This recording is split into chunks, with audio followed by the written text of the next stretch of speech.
Welcome back to the Sporty Show. Ladies and gentlemen, I'm Sara. This is Klinton. And yes, we are back. We hope you enjoyed that J-League match with your Reds getting a last-minute goal. Very exciting stuff. Klinton, we're back. Yeah, no, that was a very exciting goal. But what goal was it? All right, we are also joined with Gary, who is back with us again. Yes, I am. Hi. Yeah. Gary, but did you see the goal, though? That was that was an amazing goal. Stop doing it. No, I didn't see it.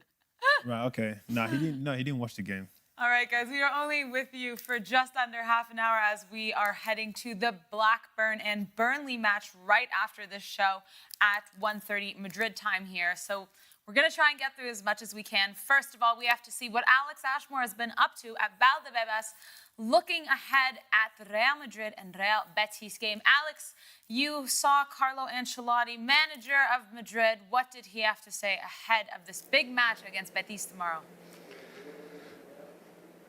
Yes, well, unfortunately, I couldn't watch that J-League game. I was listening to the Don Carlo Ancelotti ahead of, as you said, the Betis game tomorrow. And, well, he had a lot to say, a lot of questions, obviously, about Vinicius, about Mbappe, about the game, how he thinks the season has gone so far. And it's always one of those things with the press conference, as well as a press team, as a club, they want to try and, make sure that they're answering in the best possible way. And they know that, obviously, it hasn't been the best season. But it's positive. There's a positive feeling around the camp, and as Ancelotti said, he's happy with this group of players, and he feels going forward it's going to improve. And I know that he will have had these chats with the squad in the week about what they can improve on. And there was one interesting question, actually. One of the journalists here asked, who's taking the penalties? Is it Vini or Mbappe? And in a very short, just like that, Ancelotti said, they can decide, which was quite interesting. But yes, interesting, as always, great to hear from Carlo Ancelotti. But here's what he had to say about those first three games and, well, the Mbappe situation. Creo que hemos tenido un problema en los últimos partidos, que no hemos sido capaces de tener un bloque compacto en todo el partido, hemos sufrido en la recuperación. Esto tenemos que mejorarlo con un trabajo colectivo mejor de lo que hemos hecho en estos partidos. Creo que todos nosotros estamos de acuerdo en esto. Hemos hablado con los jugadores. Los jugadores piensan exactamente lo mismo. En mi opinión, Kylian está jugando muy bien. En esto ha sido muy peligroso, no ha marcado goles, es verdad, pero ha sido siempre muy peligroso, se ha movido muy bien enfrente. Creo que el problema de adaptación no hay problema de adaptación con Mbappé. El trabajo defensivo es un trabajo que, como he dicho, tiene que ser un poco más colectivo. All right. Well, yes, we know the pressure is on for Carlo Ancelotti, Kylian Mbappe, Vinicius Jr., and the entirety of Real Madrid, as they have had not the best start to their season. And they are now taking on a pretty big test tomorrow at the Santiago Bernabeu in Real Betis. No Nabil Fekir, as we know, he has headed out of Betis into Galatasaray. But the likes of Isco, Hector Bellerin are still on this team. I don't know what I'm trying to say here. A really good squad overall in La Liga is what I'm trying to say. 2 shows in one day, guys. I'm being tested right now. But big news.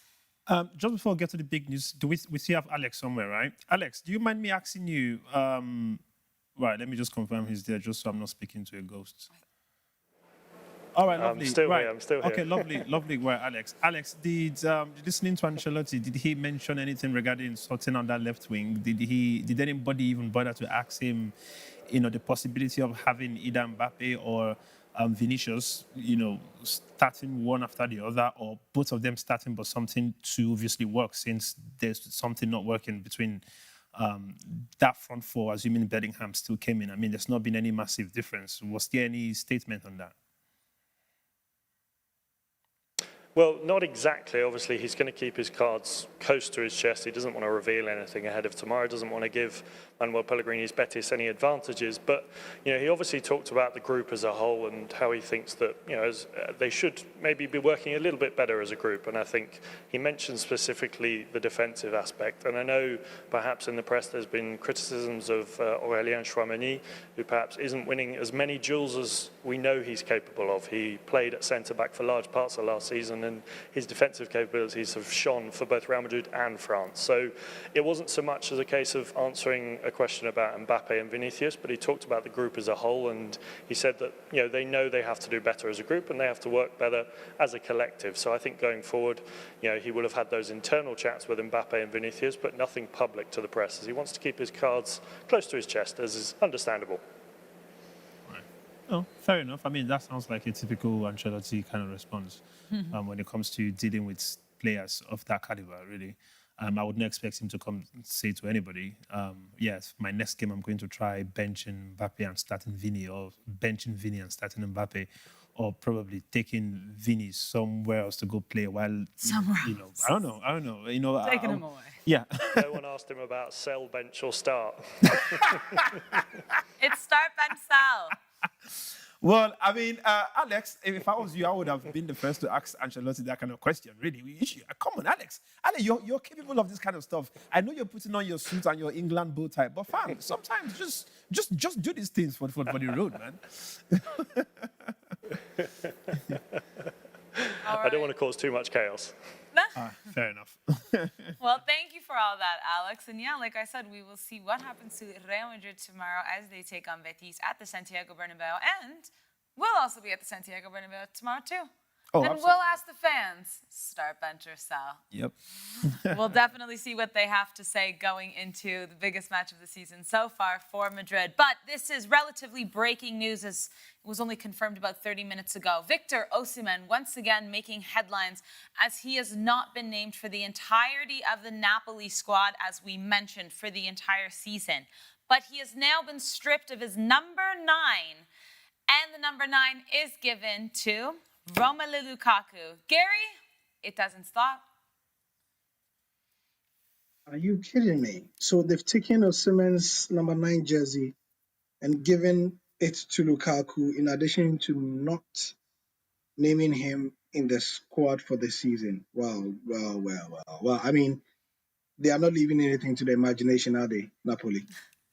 No, not at all. You can tell there's obviously not. I think tension is too small of a word now. It's not just No, tension. it's not tension now. It's bad blood. Like it's a family feud. It's a family feud. Well, I also read that Mario Rui has not been named for the squad as well. So they're clearly making some statements here saying these people are part of the project and these people are not. And I think it's in Victor Osimhen's best interest to get out of there if he can, because it is toxic. Yeah. Yeah, no, Yeah, it's I toxic. think it's almost like, I don't know if who was the player in I know there's a there's a Premier League player that recently happened to. Oh God, what's going on with my brain? No, but for real though, for real. Gary, Gary, could you help? Wait, or was there no? Sorry. What club? yeah, it's No, too big. No, I know. Yeah, I mean it's too big. But was this no?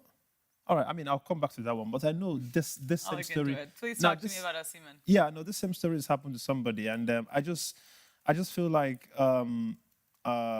it's just very insulting, and it's very. I don't think this is the right way to pay somebody who has been at the forefront of that club, somebody who has he's literally fought both flesh and blood, making sure that Napoli is put on the map. And after going through all of that, the way he's been treated at this point, I think is just very wrong.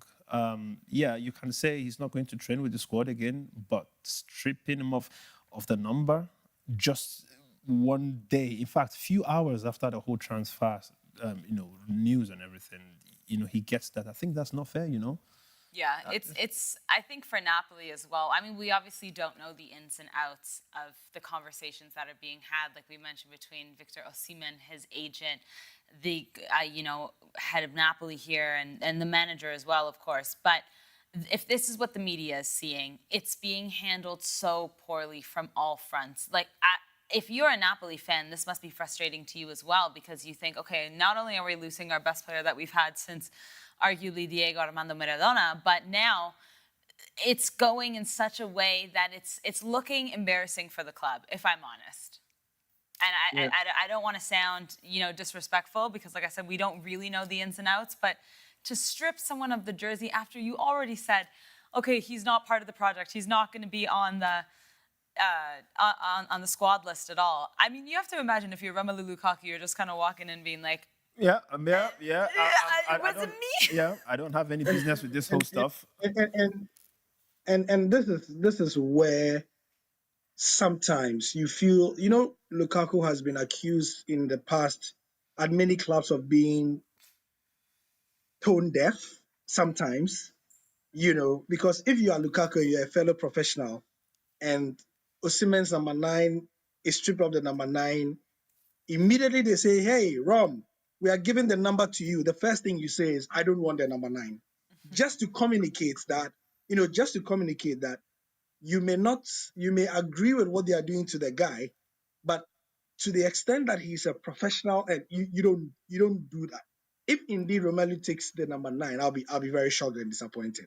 We don't know the ins and outs of it, but if you see that this is happening to the guy who literally powered them to their first Scudetto since you mentioned the great Armando Maradona, there are some things that look a bit off, and as the Gen Zs will say, Romelu is never beating the allegations.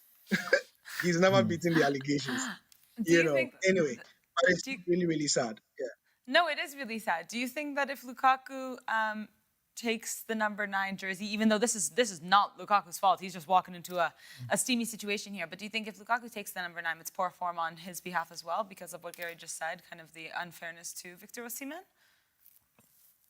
Wait, your question is basically if he takes the number 9. Gary just said that if Lukaku takes the number 9, he'll be a bit surprised because he thinks that it's disrespectful to Osimhen, and Lukaku should try and avoid that. No, I mean, at the end of the day, I don't think this is on Lukaku in the first place. No, I don't think it is. First of all, I feel like he's just been signed to a new club. He's getting paid. There are paperworks, and I'm sure they would have agreed a lot. So if the club is saying, yo, you are now the certified number 9. Yeah. Right. Yeah, a deep part of him might probably say, actually, is a kind of disrespectful. However, who does he owe his allegiance to, right? Of course. Is it to Osimhen or is it to Napoli, right? Yeah, he's probably his African brother, maybe not by where he plays for. He has some level of African root, I would believe so. But if your brother is going through all of that and then the organization where you work for decides to say, no, this is how we want it, I don't think you have any... He's not Cristiano Ronaldo. Let's say Cristiano Ronaldo, Kylian Mbappe, all of these people, I think they've gotten to a level where they can decide to say, no, okay, I can dictate. What Lukaku is not on that point where he can decide to say, right, for my brother, I'm not going to take the number 9. Yeah, but he chooses the number. That's the point I'm making. Lukaku chooses the number he wants. And he chooses the number. Yeah, but would you think Lukaku would have chosen number 9 though? Of course. I mean, Lukaku is big enough to say this season I want to play with number 99. So wait, no, but Gary, hang on, wait. Would you think that number 9 that's been stripped off of Victor Osimhen and now given to Romelu Lukaku? Would you think that Lukaku would have said, I want that number 9, I want the number 9 T-shirt? Well, yeah. I mean, I want to assume because somebody was wearing the number 9 before you came. Mm-hmm. So if it's been given to you, the question is why, because, for example, when Leo Messi was going to when he was going to PSG, you remember there was the offer to take the number 10 for him and he said no, he wanted the number 30 instead. And that's Leo Messi. You get my point. He said, I don't want the number. So if the number 9 is being given, yeah, that's the point I'm making. Like the person is there, not like he's left the club. He's right there. He's been stripped of the captaincy. He's not been put. So that's the point. Anyway, whatever. I just wish Osimhen well, and I hope that he can come to a conclusion in the next 2.5 days now. Clock is ticking. 2 hours. The next 72 hours or whatever it is, and hopefully he can sort it out. Yeah. I hope so too. Next 48 hours. We have a comment here saying, let Osimhen come for a short service at Rivers United. Oh yeah, that's in Nigeria. If he goes there, I mean, fact, they might not pay him as much, but Oh, well, they will not pay him as much. Let's I'm sure I will be happy because I feel like I'll probably earn more than Osimhen for the first time in my life. But still, it's not a very bad call. Let him go play for River State. I mean, give back to the country where that brought you, right? There I you mean, go. It might be the best opportunity. Go play in Rivers for 3 months. I mean, just make sure he's not That would signing be a very nice. long contract. Don't sign a 1-year contract in Nigeria because half of it is for him playing. The other half of it, they're probably going to. Okay, no, let me not say this about my country, Nigeria. I know what's going to happen if I. Well, speaking about your country, All right. Nigeria, Klinton, No, the I'm not gonna drama say. continues. After hiring, just yesterday, appointing Bruno Labbadia as the coach of the Nigerian national team ahead of an international break where Nigeria will be in action, they have parted ways. Yeah, that's And now Augustine Iguavoen, who's been very familiar with this Nigerian team, this is his third stint with the senior team, is here for maybe an interim period, maybe permanent. We're not sure on that just yet, but maybe the shortest stint for a Nigerian manager. What about 24 hours in and out? Yeah, I mean, I feel that's the shortest serving manager in history. Like, the truth is, if I have that opportunity, I would be happy to because it just means my name would have been added to the list of the Nigerian coaches that's come through the Super Eagles. Now, when I saw the picture of that man, what's his name again? Bruno Labbadia. Labbadia, that's the one. Labbadia. Yeah. I looked at his picture. Apparently, he's German. I kind of like felt some level of hope with seeing him. I feel like most times when they bring these foreign coaches, I don't know if maybe our players just tend to see them and give them some level of respect and want to do what they require of him. And looking at that German coach, his face alone looks scary. Like if I was a player, I would want to do what he wants me to do. And it was almost like a glimpse of hope when I saw him being announced. And then how many hours later, he doesn't have the job again. I'm like, wait, what is going on in Nigeria? Now we have a guy who's been in the Nigerian football scene for a long time. Question is, will they you see, the problem about us in Nigeria, right, is we don't take ourselves seriously. Yeah. What's going to happen at this point now that they've chosen another Nigeria is the whole politics is going to continue, right? What happens in that our food. In fact, it's not just our football. I mean, look at what happened at the Olympics, right? You heard that an athlete went to Germany, he didn't have a bicycle. Now they had to go borrow a bicycle from Germany. Like, these are the things that happen when it's been run by, there's this phrase, they say, I don't know if they use it in Ghana as well, Gary, they say, now we, right? Now we is more like, yeah, it's us. They know how they run it. And that's the reason why there's this stagnancy, unprofessionalism as well. Now that we have this, Iguavoen, Augustine Iguavoen, I just know that it's just going to be the same thing going on in our Nigerian football. Nothing is going to change. I mean, we were better off when we had the other guy from Brazil, before they brought in Finidi George. And then Finidi George, obviously, people thought that, yeah, because he was an ex-player, a very brilliant player as well, something is going to change. And he even became worse. I was even better than Finidi George. I mean, I've coached you, I've coached Ben, You've coached me. Hey, never once. And not once. I mean, I was showing you positions. Never once. I Gary, don't listen to him. Gary, I positioned her in a place where she had almost a hat trick. Like, come on, all the time you've been playing. And guess who wasn't assisting those goals, Gary? It was me. It was wasn't me. Klinton. It was exactly. No, I'm a winger until I die. I'm a glad- winger, but Klinton didn't want to play striker, so we have to do whatever Klinton wants. Otherwise, he has a tent. Well, exactly. And then when they did what I wanted, that's when Yes, they had the goals. Right? Yeah, because you can't score them because Ben gives you sitters and you miss them and swing. Don't let's. I'm not trying to air you out, but once you try and do this to me, Are we lying on TV now? Are we lying? All right. Okay. No. All right. No. We'll come back. We'll come back to these. all right, we actually have to. Anyway, actually can only I have 4 minutes. touch on? Yes, come talk. Yeah, to me, can I talk to me. touch on the? So the Nigerian manager problem. I'm sure you may have heard. The president of the Nigerian FA issued a statement on social media saying that it was a tax details problem. So apparently, they had agreed everything with Bruno Labbadia, everything.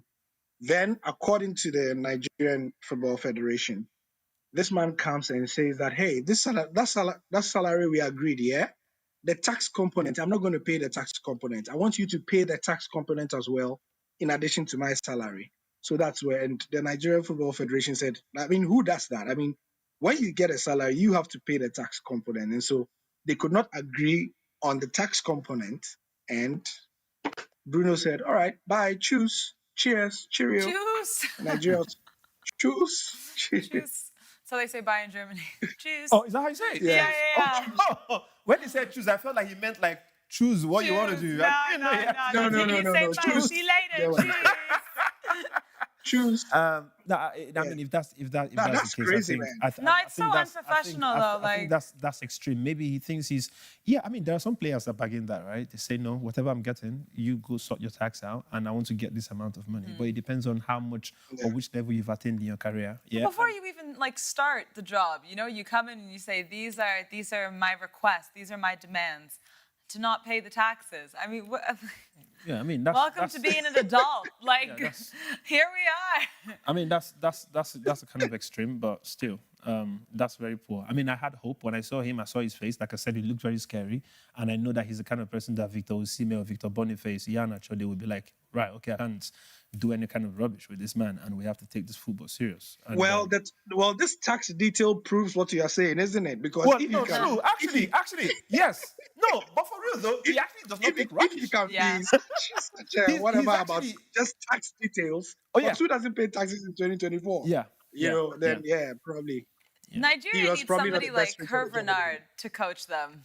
No, I feel. You guys need Exactly. someone to come in and just set it straight. Someone with, you know, proper experience. Yeah. Someone who's coached both men, both women, Yep. all different levels. Yep. He knows how to deal with all different kinds of people, it seems. Yeah. Like, he is such a direct footballing manager. I mean, That'd be great. I feel I'm sad he didn't go through. To be honest, he would have been like I said, he would have been a breath of fresh air in that our Nigerian team, and obviously the games are in 2 weeks, I believe. So. Yeah. I would have loved to see something different. Now, just see, I'm sorry to Nigerians because they might feel like, yeah, you are Nigerian, you should obviously amplify the fact that we need Nigerian coaches. But no, it doesn't work. Like Nigerian versus Nigeria, something just doesn't work. But when they see a foreigner, there's this whole respect. There's just something different with the aura. But that's it, guys. It's a quick one again from us. But it's been a pleasure to be able to speak to you twice in one day. As I mentioned, Blackburn Rovers taking on Burnley right after the show. So stick to Sporty TV and enjoy the EFL Championship. There's so much football on Sporty Television this weekend. So watch it all. We'll be back Monday. Gary, it's been a pleasure. And until then, enjoy the football. Boys. Well,